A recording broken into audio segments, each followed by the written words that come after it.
know if y'all remember, like first off, peace to the family, peace to all my loyal subscribers, and peace to anyone just trying to spiritually grow. And if you bumped into my page, I hope that you learn something from this video, this download, and you can take what you want to and regurgitate and re-speak it out if you feel like it's gravitating to you. So today I would like to talk about how I feel like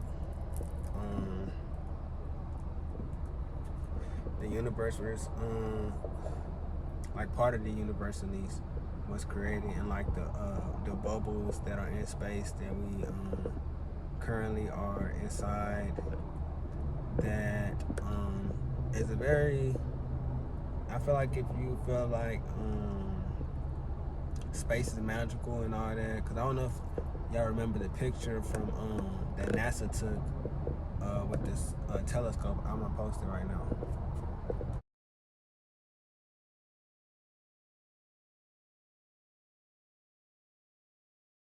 Okay, on that picture, the clouds that you are seeing, because I don't think nobody really explained it to us, what we were looking at is kind of just was like, alright, this is a picture of something, and alright, we just gonna move past it like it ain't nothing. But what we have to do is continue to break down the picture, continue to try to understand what we're looking at, instead of just like being like the president just looking at, clapping our hands like, and not even knowing we're looking at. Okay, so when you see the clouds that are cloud, iCloud, all these clouds, whenever you see these clouds that are forming, that is stardust. And what stardust is, it is a reaction of other stars combusting, and whenever these stars, after a lifetime, they usually explode, or they either turn into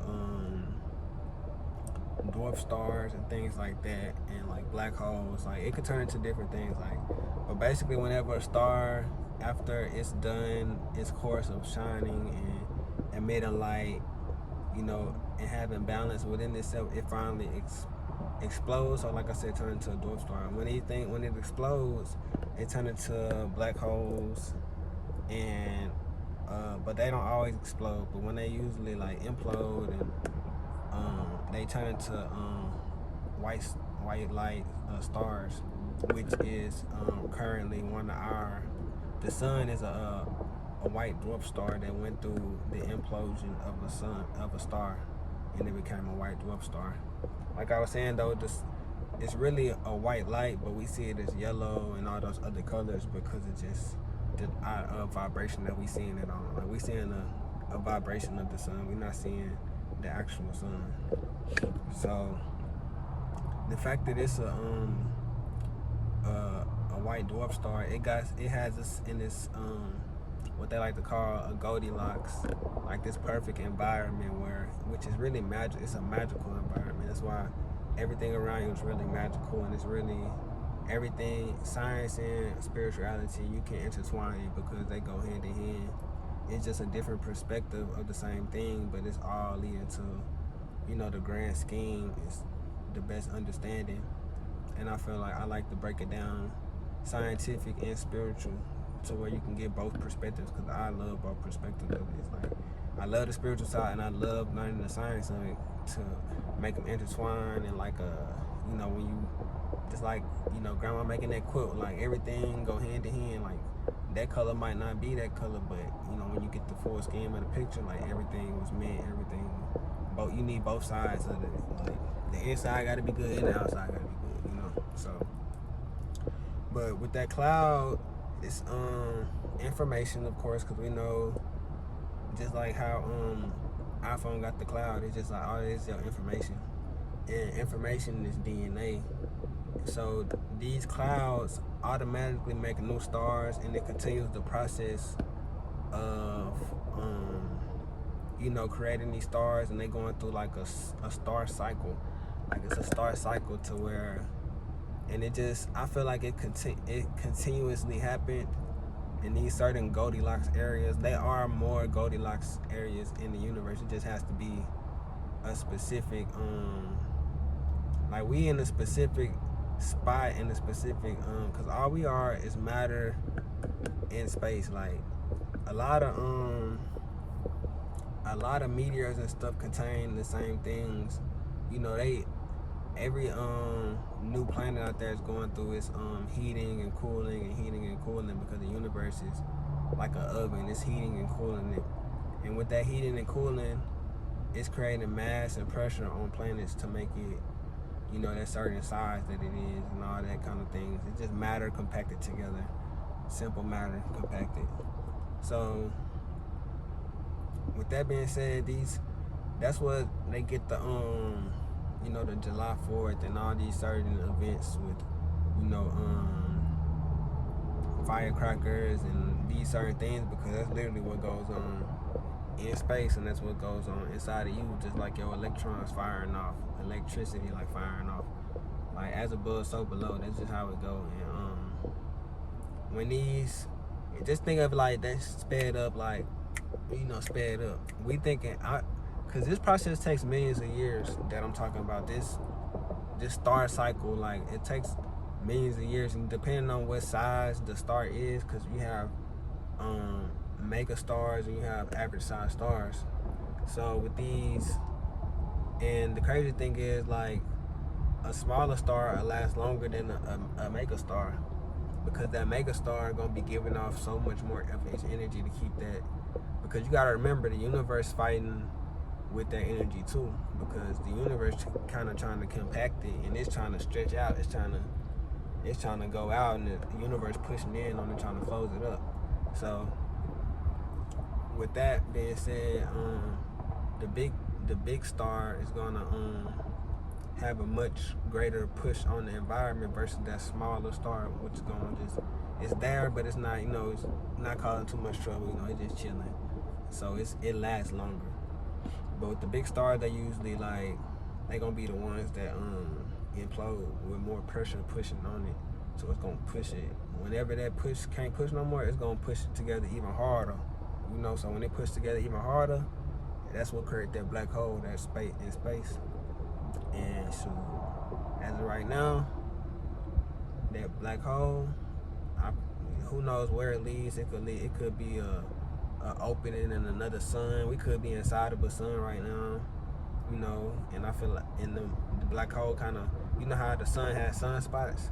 It could just be something pushing through, like them black holes pushing through, cause they do change positions and all that. Cause, you know, just like us, a cell replenishes itself and it reforms back together. So it's a continuous process of something pushing out them black holes, and when it push out their energy, it shoots energy at us, and it shoots energy at